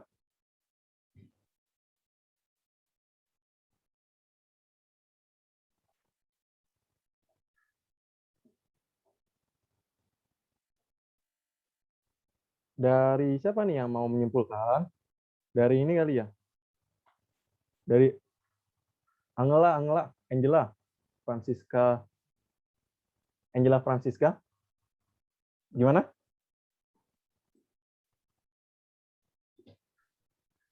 Iya, kenapa, Kak? Oke, silakan memberikan kesimpulan. Kesimpulannya itu kita mempelajari dari dampak-dampak kota ke desa, kota ke kota, itu dampak negatif sama positifnya, serta kayak urbanisasi dan lain sebagainya, serta konflik-konflik yang terjadi di kota dan desa gitu. Oke, terima kasih Angela ya dari kesimpulannya. Oke, terima kasih bagi Septian dan Angela untuk kesimpulannya ya. Mungkin gitu ya untuk materi kita pada hari ini, cukup sekian gitu sampai di konflik ya. Dan terakhir mungkin saya bakal memberikan tugas ya sebagai tugas akhir kalian gitu dari saya gitu, mahasiswa PKM ya. Untuk nilai keterampilan ya. Tadi kan nilai pengetahuan, sekarang nilai keterampilan. Ini tugasnya ya. Nah, mungkin seperti ini. Saya memberikan tugas merangkum ya. Merangkumnya itu boleh diketik atau tulis tangan. Terus kalau kalian mengerjakannya diketik ya, mengerjakan diketik ataupun ditulis tangan, itu jangan dipisah-pisah file pengirimannya gitu. Jadi dijadiin satu file aja gitu. Dijadiin satu file PDF lah contohnya atau Word di sini PDF ya. Jadiin satu file PDF gitu. Jadi supaya saya tidak membuka satu file lagi gitu yang berbeda-beda di atas nama satu nama doang gitu. Terus kumpulkannya ke email saya gitu, istiatuj@gmail.com dan paling lambat malam ini teman-teman. Malam ini jam 12:01. Nah, mohon tolong dikerjakan teman-teman ya, karena ini untuk penilaian keterampilan kalian. Dan yang tadi sudah masuk penilaian pengetahuan kalian terkait materi dampak perumahan kota terhadap masyarakat desa dan kota. Nanti PPT ini bakal saya kirim ke grup ya, ke grup BDR kelas 12 IPS 2. Oke, mungkin sekian dari saya, terima kasih. Dan sebelum itu ya, sebelum saya tutup, mungkin kita boleh foto bersama dulu ya, sebagai kenang-kenangan nih, teman-teman. Oke, boleh dinyalain kameranya. Oke. Ayo semuanya kalau bisa. Saya belum pernah ngelihat kalian gitu ya dari awal. Ayo, baru ngajar dua kali nih buat kalian, buat kelas kalian. Oke, Fasya, Laura, Peggy, terus Happy, Maria, Julius Nova Krono, Syafa. Kamera saya nggak bisa nyalain, Pak. Oke, nggak apa-apa, Hegi. Bapak error. Iya, nggak apa-apa. Error. Terus dari Syafa, Fasya, Hegi. Hegi tadi udah ya, maaf. Maura, Alia, Alicia, Rifki, Muhammad Virgi, Reza Juliandri, sama Maura. Ayo kita on cam, ayo. Oke, saya tunggu sampai 5 detik. Ya, Hegi kesen banget kameranya, error. Oke, 1 ya. Oke, 1, 2, 3, 4, 5. Oke, saya hitung ya. Oke, hitungan ketiga ya. 1, 2, 3. Oke, satu lagi. Udahlah gitu ya. Satu lagi. 1, 2, 3. Oke. Mungkin sekian dari saya teman-teman ya. Mohon maaf kalau ada penjelasan yang masih salah ataupun yang kurang gitu, mohon dimaafkan ya. Kurang lebihnya mohon maaf dari saya ya. Jangan lupa tugasnya ya untuk jam 12 kurang 1 nanti malam. Oke. Assalamualaikum warahmatullahi wabarakatuh. Waalaikumsalam warahmatullahi wabarakatuh. Terima kasih, Pak. Terima kasih, Pak.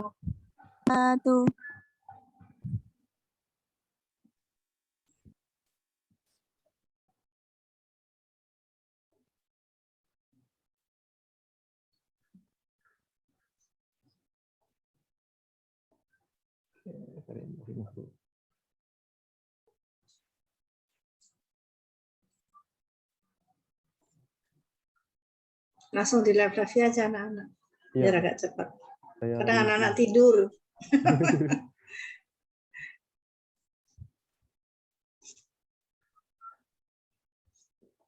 Siap, sudah. Bapak Ibu. Ya, monggo Pak Fauzi. Dengan yang begitu ya monggo. Iya, terima kasih banyak Bu Tini. Alhamdulillah tadi Hiskia sudah selesai ya melaksanakan ujiannya. Sudah cukup baik dalam interaksi dalam kelasnya. Dari awal Hiskia memang bagus ya. Cuman memang lama kelamaan ya Hiskia mungkin karena udah beberapa kali ya mungkin melihat cara Hiskia mengajar. Alangkah baiknya kalau bisa lebih variatif metodenya. Tadi kan sudah interaktif ya, diskusi dari penyajian materi juga diusahakan. Hiskia tadi udah banyak mengelaborasi, memberikan contoh gitu ya. Mungkin sesekali dibuat games, atau, mungkin kuis gitu ya, supaya lebih variatif. Gitu. Jadi pengembangan Hiskia tetap jangan berpuas diri ya. Masih banyak sekali pokoknya untuk upgrade diri untuk pengembangan metode belajar itu masih banyak sekali kok cara-caranya ya. Jadi walaupun sudah bagus untuk tahapan awal ini, tetap jangan berpuas diri dan harus terus banyak ditingkatkan. Terus juga mungkin Hiskia karena tadi materinya kayaknya banyak gambar dan sedikit tulisan, biasanya mungkin ada sedikit rangkuman materi atau apa yang bisa di-share juga ke siswa untuk bahan ajar sih, kadang-kadang seperti itu diperlukan. Kadang mereka agak-agak lupa juga kalau terlalu sedikit poin-poinnya, mengelaborasinya, karena mereka juga agak susah kalau hanya membaca materi saja. Jadi memang saling melengkapi sih. Kelebihannya PowerPoint banyak tulisan, kadang siswa belajar sendiri di rumah pakai PowerPoint aja cukup gitu. Tapi untuk pemaparan biasanya kurang menarik. Tapi sebaliknya kalau kita poinnya sedikit, gambarnya saja, itu biasanya bahan ajar mandiri jadi kurang. Syukur-syukur sih kalau mereka punya buku cetak sendiri atau mungkin ada rekaman video pembelajaran yang mereka bisa akses kapan aja, itu bagus. Mungkin itu saja Ibu, saran dari saya sedikit. Terima kasih Bu Tini. Terima kasih Pak Fauzi. Pak. Ya, untuk si Hiskia, apa yang disampaikan sama Pak Fauzi benar. Kemarin kan sudah adanya sedikit contoh dari Simita, adanya kuis. Karena kan materinya kamu banyak, sehingga kalau nanti diikuti dengan kuis atau mungkin diikuti dengan game-game, itu lebih menguntungkan kamu. Ya, cuman sedikit aja variasinya kurang. Kalau permasalahan yang lain, saya anggap tidak ada, memang dari awal mungkin ya karena suka pengen menjadi seorang guru, itulah yang selalu ditekuni oleh Hiskia, sehingga dari awal tatap muka sampai akhir tidak pernah istilahnya saya katakan bermasalah, tapi tetap namanya belajar perlu adanya berbagai macam masukan-masukan ataupun mungkin variasi-variasi yang kamu terapkan. Itu saja yang perlu Ibu sampaikan, karena sebagaimana itulah yang dikatakan PKM ya.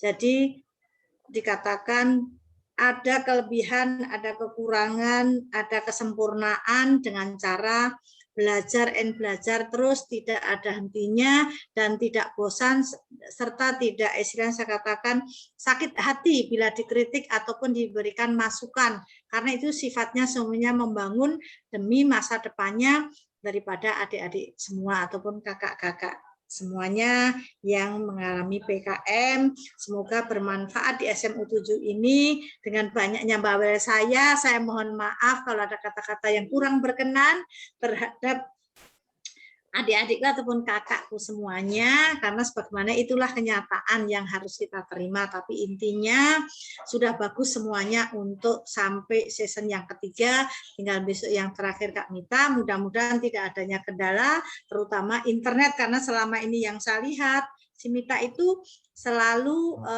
internet. Aulia. Nah, itu selama ini saya lihatin sering di tengah-tengah selesai. Mudah-mudahan besok yang terakhir untuk kesimpulan dari Pak Fauzi maupun dari saya lebih bagus lagi dan tidak adanya kendala. Mungkin itu saja Pak, sedikit tambahan. Sekian dan terima kasih. Mungkin sia-sia. Ibu Pak Fauzi, mungkin boleh tolong ini Ibu sama Bapak kita foto bersama gitu. Terakhir. Iya, silakan. Ya. Ini teman-teman saya pada ke BPBD soalnya, Pak. Enggak apa-apa. Dan nanti untuk laporan aja, saya kan juga perlu nanti laporan ya. Siap, Bu. Oke, kita hitung ya, Bu. 1, 2, 3. Oke. Siap. Terima kasih mungkin Pak itu Fauzi, saja. Ibu Sumartini. Ya. Masakan. Terima kasih banyak Bu Tini ya. Ya. Kita ketemu besok ya, Bu. Ya. Besok ketemu satu lagi ya Pak ya untuk si Mita, si Aulia. Kamis jam pertama. Iya, betul. Ya. Mungkin itu saja Pak yang kita sampaikan. Sebelumnya dan sesudahnya saya banyak terima kasih. Sampai bertemu lagi besok pagi. Assalamualaikum warahmatullahi wabarakatuh. Waalaikumsalam. Terima kasih Bu. Ya, sama-sama Isya. Ya Pak, terima kasih Pak. Pak, boleh Pak Fauzi, boleh kita foto berdua, Pak? Lu ger. Coba. Coba. 1, 2, 3. Oke. Pak, terima kasih Pak Fauzi ya masukannya. Cepat ya Iskia ya. Oke. Mantap, calon guru di melanjutkan Bu Tini ya. PNS, Pak. Boleh. Oke, Iskia saya live dulu ya. Ya Pak, terima kasih Pak Fauzi. Waalaikumsalam. Waalaikumsalam. Ya, sama.